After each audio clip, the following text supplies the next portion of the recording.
দিনাজপুর জেলার গোয়ালপুকুর থানার পুলিশের দুটি পৃথক অভিযানে ব্রাউন সুগার সহ গ্রেফতার দুই।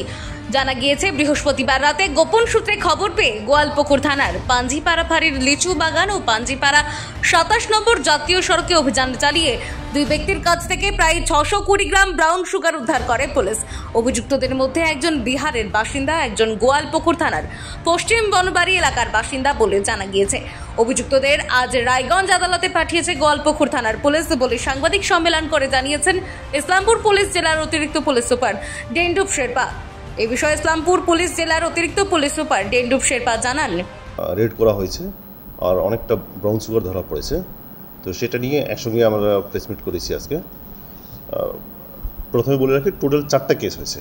4টে কেসে total around 1300 gram brown sugar এটা ধরা হয়েছে, আর একটা বাইক আর একটা স্কুটিও ধরা হয়েছে তার সঙ্গে। প্রথম যে কেস হয়েছিল সেটা 1/5 1 মেতে হয়েছিল, যেটাতে আমরা একজনকে অ্যারেস্ট করতে পেরেছিলাম।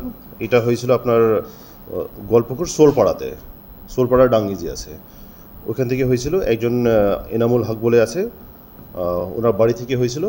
ওনার বাড়িতে রেড করে police around 300 gram brown sugar ধরেছে আর 12 দিনের রিমান্ড নিয়েছিল।